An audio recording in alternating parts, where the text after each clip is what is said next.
Здравейте! Започва видимо и невидимо Балканите. Аз съм Евлоги Станчев. За да участвате в нашата анкета, моля сканирайте QR кода, който виждате на екрана. Често срещан стереотип гласи, че страните на Балканите страдат от липсата на добре изградено и достатъчно ефективно гражданско общество. Като основен отговорник за поддържането на този съществен недостатък, обикновено се посочват нечистоплътните корупционни кръгове, сякаш обсебили политическите, икономическите и всъщност всички останали важни обществени процеси. Особено в онези страни в региона, които са били част от комунистическата система. Разбира се, няма как да не се съгласим с тази оценка, която на моменти дори чувстваме като диагноза. Събитията в няколко страни на Балканите през последните седмици обаче показаха наличието на мащабна обществена енергия, категорично способна да разклати споменатите представи. Стотици хиляди в Сърбия, Северна Македония и Турция излязоха на улицата, обявявайки се категорично срещу струващата животи ендемична корупция на своите правителства, а също срещу растящия авторитаризъм и незачитането на гражданските свободи. Анулирането на президентските избори в Румъния през изминалия декември предизвика протести в подкрепа на отстранения поради доказана руска намеса в изборния процес Калин Джорджеско. Това от своя страна доведе до излизането на хиляди граждани в защита на европейската принадлежност на своята родина и срещу руските хибридни опити за намеса в политическия живот в Румъния. Всички тези събития дадоха основания на някои коментатори да говорят за настъпването на Балканска пролет. От особено значение както за региона, така и за България са настоящите многохилядни протести в съседна Сърбия. Всички бяха изумени от кадрите, показващи няколко стотин хиляди протестиращи в центъра на Белград в средата на миналия месец. Според независими медии в страната, това е най-мащабният протест в историята на сръбската държава. Формалната причина за избухването на това обществено недоволство беше трагедията от 1 ноември миналата година, при която срутване на наскоро реставрирана козирка на ЖП гарата в Нови Сад уби общо 16 души. Както обаче при други подобни случаи на Балканите, тази трагедия беше повод местното общество да постави на дневен ред не просто очевидната корупция, конкретно в областта на строителството и инфраструктурата, а въобще цялостната дългогодишна ерозия на държавата и нейните институции. Постепенното разрастване на протеста до огромни мащаби, включващи окупации на университети, стачки и блокади, предизвика явен страх у президента Александър Вучич. В подкрепа на неговия режим се обявиха както традиционните външнополитически партньори на Сърбия, така и различни местни националистически организации, футболни фенове и дори паравоенни групировки. По изпитания маниер на своя ментор в Кремъл, Вучич вече категорично обвини Запада в дирижиране на протеста и предполагам заговор за осъществяването на преврат в Сърбия. Този опит чрез стимулиране на антизападни сантименти да бъде намалена протестната енергия, обаче се оказват неуспешни поне за сега. Гражданското недоволство не стихва, а това начертава несигурно бъдеще за настоящия сръбски политически естаблишмент. Днешният ми гост е сред най-признатите познавачи на обществения и политически живот в Сърбия. Николай Кръстев е журналист в Българската национална телевизия и дългогодишен експерт по проблемите на Западните Балкани. Отразявал е на място конфликтите в Косово през 1999 година и в днешна Северна Македония през 2001 година. Бил е кореспондент на Националното радио за Западните Балкани, базиран в Белград от 2003 до 2011 година. За съжаление, Николай е възпрепятстван да присъства днес в студиото, но въпреки това съм убеден, че както винаги има какво да сподели с нас, макар и дистанционно. Господин Кръстев, здравейте! Здравейте, господин Станчев, благодаря ви за поканата и за тези хубави думи. Аз ви благодаря, че се съгласихте на това гостуване и на този разговор. Така, ако конкретизираме темата за протестите, нека да кажем все пак, че протестното движение в Сърбия на практика се състои от цвета на това общество. Това са студенти, хора на изкуството и науката, работещи в на практика всяка обществено значима сфера в Сърбия. Какви искания и послания отправят тези хора? Наистина, този протест успя да изненада режима на Вучич, защото в крайна сметка той даде една много ясна заявка, че младите хора, преподавателите, елита в така културният елит в обществото в Сърбия не иска повече да живее в тези 12 години, които до сега управлява Александър Вучич, не иска да живее в този режим и дава така много ясна заявка, че иска да работи за неговата смяна, за връщането на нормалността в Сърбия, нормалност, която от 2017 година вече практически не съществува, след като Вучич стана президент на страната. И сега тези млади хора настояват, тяхната енергия изцяло е включена в това обществено-политическата система в страната да стане нормална система, да не се налага Вучич да иска и да се обажда на главния прокурор, за да си свърши работата от една страна, от друга да се обажда на министрите, за да свършат това, което трябва и да не се стига до това състояние, както в Сърбия го наричат, да натиснеш демокрацията да работи. Тоест демокрацията да не бъде копче, което да се натиска по необходимост от страна на президента, макар че Сърбия не е президентска република, а парламентарна и виждаме но изземане на функции от страна на президента на страната Александър Вучич, който се опитва по някакъв начин да контролира всичко, което става в страната. Протестиращите имат няколко основни искания. Искания да се обясни защо се стигна до този наистина, както и вие казахте, трагичен инцидент, при който загинаха 15 в началото на човека, а сега преди 2 седмици и 16-тият човек трябваше да се раздели с живота си заради този удар, който се случи там от козирката в Нови Сад от гарата. Те искат просто да знаят кой на кого е възлагал, как е възлагал, дали са били спазени на всички процедури, дали има устроителен надзор, как е бил осъществяван той и защо в крайна сметка се стига до това, че държавата да научава последна как се е случило. Дали са само сръбските фирми, които са били изпълнители, или китайският подизпълнител, който е трябвало да свърши окончателно работата. Защо бяха излъгани, че козирката всъщност не е била видите ли, ремонтирана, а се оказа, че е била не само ремонтирана, е имало и ремонт на ремонта. Така че това са така основните искания. Хората не искат да бъдат просто лъгани, искат системата, политическата система да работи както трябва в страната и не главният прокурор да бъде сезиран от президента, както се опитва в момента Вучич да прави, а всъщност сам да се сезира, да не е необходимо власти имащите да му казват какво да прави на главния прокурор на страната, госпожа Загорка Доловец. Да, а всъщност това показва една тенденция, която е много добре позната не само в Сърбия, не само и в България. Много добре сме запознати с тази тенденция, но и в целия Балкански регион прехвърляне на отговорностите. Това нещо всъщност беше много ясно поставено още в началото от сръбските студенти. Мислите ли, че ще се стигне до ефективни присъди на хора, които са ясно доказани, че носят отговорност за тази трагедия? Би трябвало, ако вярваме на правосъдието и на неговите инструменти, че в крайна сметка хората, които са виновни за този случай, трябва да отговарят. Това е без съмнение. Все пак 16 човешки живота, между които имаше и на млади хора, беше погубен по един такъв много нелеп, за съжаление, начин. Дори една от майките на тези загинали, на младото момче, беше на протестите в Белград на 15 марта. Тя каза: аз съм тук, защото не искам никой друг да носи, и показваше своята жалейка. Не искам никоя друга майка или баща да носят подобни символи.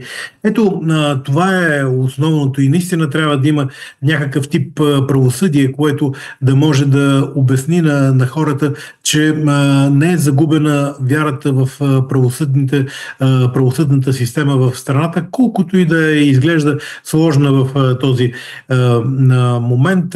Всъщност хората знаят и вярват, че истинският виновник, истинският виновник на цялото това нещо е архитектът Александър Вучич. Човека, който е не само сключил с неговото благословение, разбира се, е сключена на тази сделка. Човека, който е назначил всички тези подизпълнители на различните нива в административен план, които самоуверни, които и за секунда не си подараха веднага оставката, наложи се да бъдат арестувани някои от тях. Имаше един такъв, доколкото може да се каже, разбира се, комичен случай. Министърът на строителството, който беше уж арестуван, пък той написа през своя Фейсбук профил, че всъщност не е арестуван, че си е вкъщи. После се наложи да отиде да го арестуват ефективно. Да, наистина, трагикомедия е цялата ситуация. Да. Това само показва каква сложна ситуация е Сърбия и че всъщност се е наложило Вучич да се обади на премиера Вучевич, да му поиска оставката, пък да бъде арестуван от министра на вътрешните работи, от органите на МВР в Сърбия. Сами разбирате колко е комична тая цялата история, макар че още не е за смях, а е за сълзи, пресмях. И е трагична цялата ситуация. Затова хората протестират. Затова младите хора казват, този, който е виновен за всичко това, което се случва в Сърбия, е Александър Вучич. Те дори не искаха и оставката на премиера и на правителството на Сърбия в края на месец януари тази година. Но Вучич, за да намали напрежението, да свали цялото това напрежение, накара Милош Вучевич, премиера на западната ни съседка, да си подаде оставката след един инцидент, когато привърженици на управляваща партия нападнаха студенти в Нови Сад и буквално бяха прибити. За това, в крайна сметка, трябва да има справедливост, каквото и да означава това за Сърбия. Не само за Сърбия, няма как да не се сетим и за още по-пресния случай с ужасяващата трагедия в Северна Македония, която по същия начин показва, че усещането за безнаказаност е един хроничен проблем в балканските общества. И хората излизат на улицата именно заради това, защото това е не просто проблем, който създава някакъв обществен дискомфорт. Това е проблем, който струва истински животи. И го видяхме и в Сърбия, и за съжаление в Северна Македония, а и на много други места и в много други случаи. Как оценявате все по-често появяващите се оценки в медиите и от различни анализатори, че протестът може всъщност да свали режима на Александър Вучич? За сега аз не съм склонен да вярвам в това, че може би скоро ще бъде свален режима на Александър Вучич. За съжаление, неговата авторитарна система е изградила под него много защитни нива, на които за сега гарантират неговата сигурност. Аз очаквах евентуално по време на протестите част от полицията да се присъедини към протестиращите, но това за сега не се случва. Виждаме единични актове на част от управляващата коалиция. Един бивш министър на образованието в Сърбия, Бранко Ружич, който от партията на социалистите, партията на Слободан Милошевич, който каза, че на 15 марта ще се разхожда из Белград и вероятно ще отиде на протестите, но не на страната на Вучич, а на страната на протестиращите, на младите хора. И се чуват гласове в управляващата партия, че всъщност в социалистическата партия, че тя трябва да в новото правителство, което започна от вчера да се подготвя, да се водят консултации при президента за него, че тя трябва да напусне правителството, да го подкрепя на парламентарно равнище, но да не участва в него с собствени ресори и да няма свои представители. Това е някакъв, може би, началото на някакъв знак, че управляваща коалиция, може би, казвам може би, с много условности, защото в Сърбия трябва да говорите условно, защото всичко може да се промени в последният момент и Сърбия умее да ви изненадва в много голяма степен. Вероятно и на Балканите изненадата винаги е така един съществен елемент, но в Сърбия този фактор е много значим. в него. И на този етап аз не вярвам Вучич да подаде оставка или пък протестите да доведат до неговата смяна. Има много така елементи, които могат да ни накарат да мислим в тази посока, но реалността е съвсем различна. Вчера той говореше дори имаше телефонен разговор с френският президент Емануел Макрон. В края на миналата седмица имаше среща в Брюксел с госпожа Урсула фон дер Лайен, председателката на Европейската комисия, и никой от тях двамата, които заемат толкова високопоставени позиции, една дума не каза за протестите и за младите хора, които вече почти пети месец излизат. Защо пети вече? Точно са днес пети месец, излизат по улиците и протестират срещу управлението на Александър Вучич, който е разгърнал едно широко витрило и се представя себе си като най-добрия във всяка една област в обществото, в обществените отношения в Сърбия.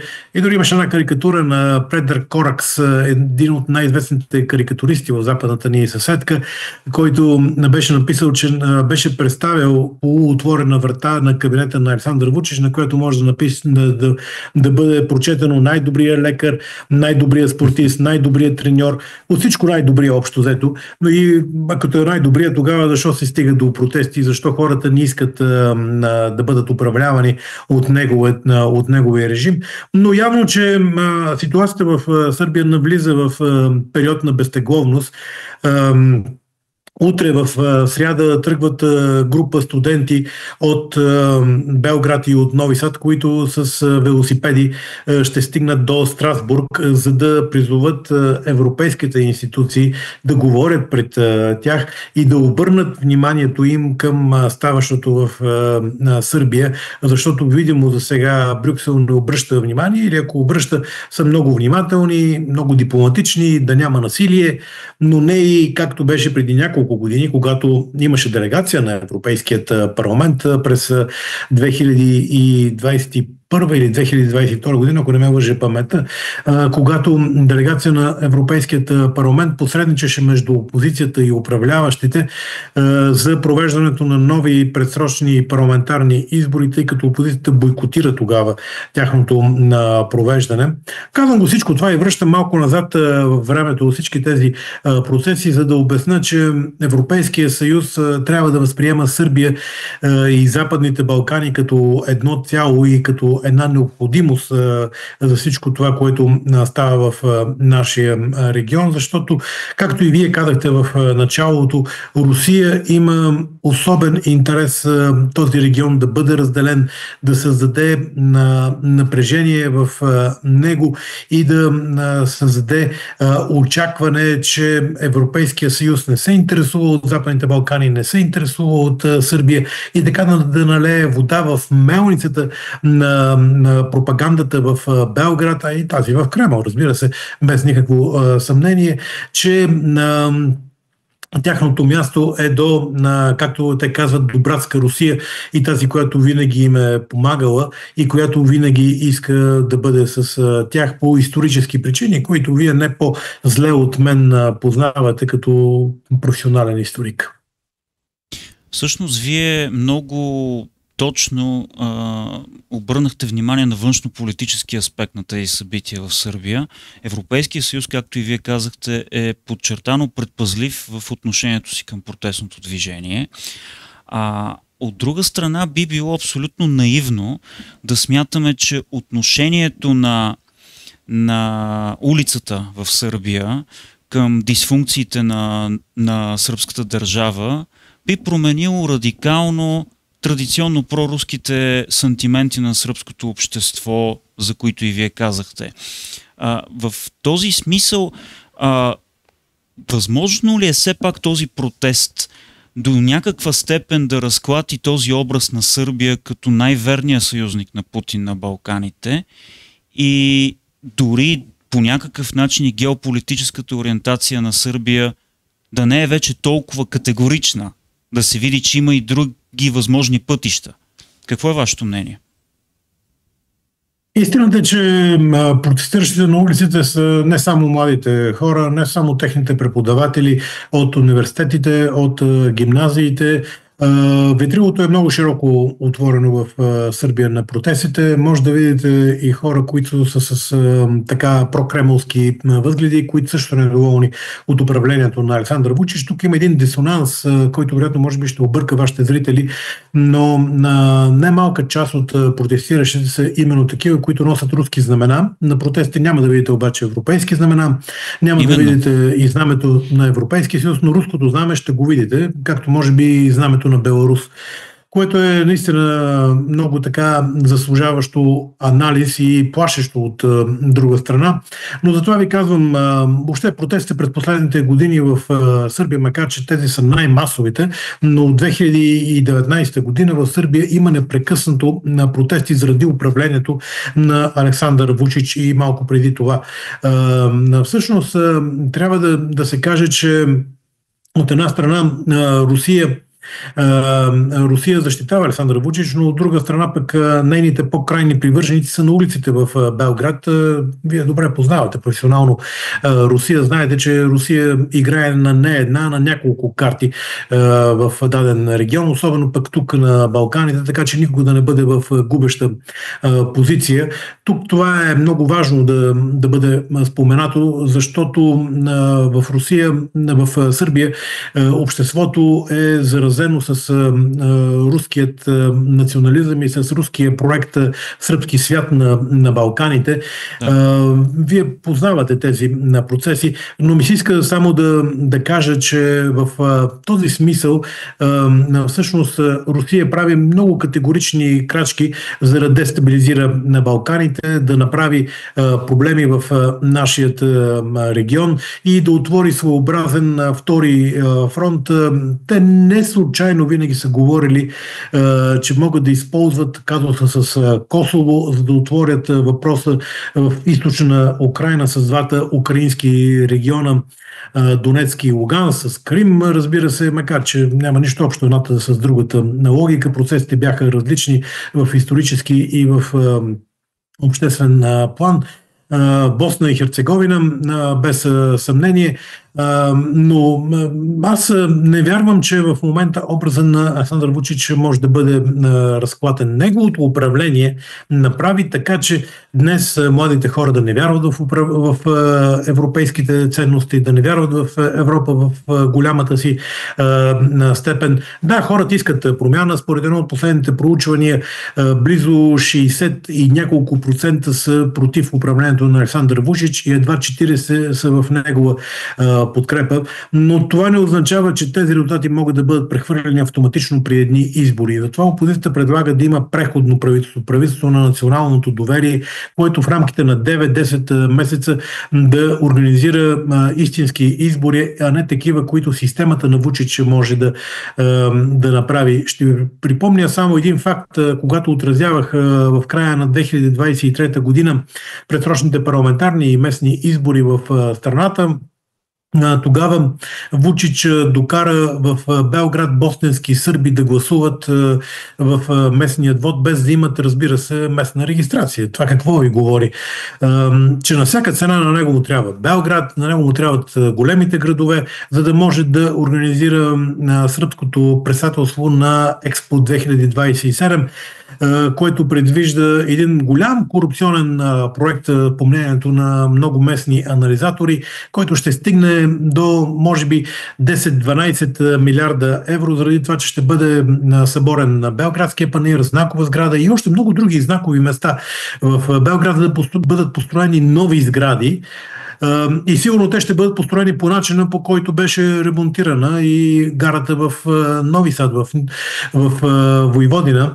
Така че виждате каква сложна ситуация пак отново може да се случи. Хората се притесняват, че ремонтите на Вучич, които той прави, носят нестабилност и могат да убиват хора и че корупцията наистина убива хора в западната ни съседка. Дано това бъде чуто и в Брюксел.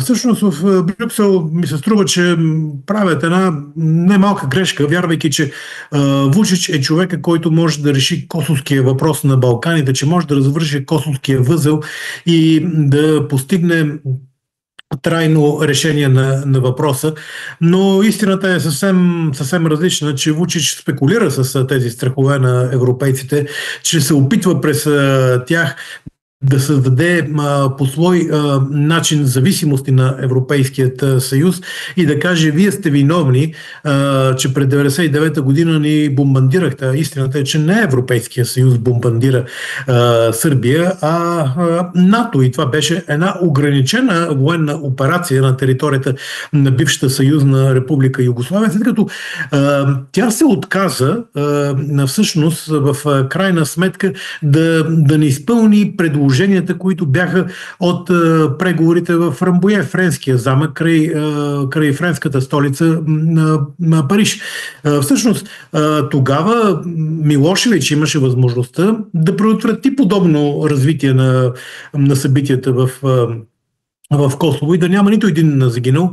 Но си спомням казаното преди време от Вук Драшкович, който тогава е министър на външните работи, но на федерално равнище на Съюзната република Югославия, който се прибира спешно от Рамбуе в Белград и казва на президента Милошевич в онзи момент: накарай твоя министър-председател да приеме предложението, така ще спасим хора, на което цинично президента на страната Слободан Милошевич казва: напротив, аз не вярвам, че ще има бомбардировки, дори и да има, те ще бъдат кратки.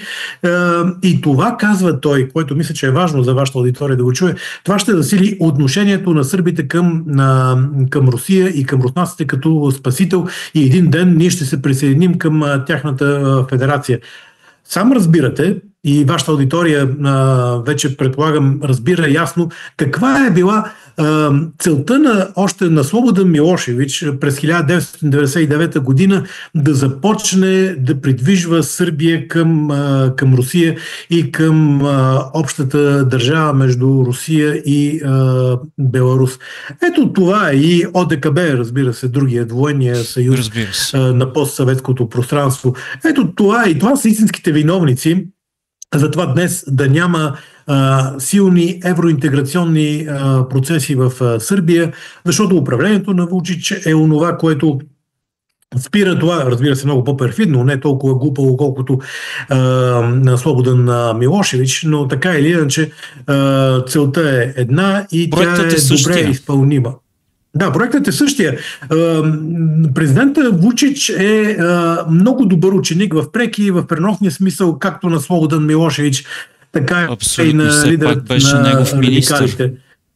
Разбира се, министър на информацията. И аз го помня как късаше легитимациите на журналистите, защото не отразява ли, видите ли, правилно на бомбардировките върху Югославия през 1999 година. И колкото и да се опитва да се променя, знаете, вълкът си мини козината, но нрава си не мини в крайна сметка.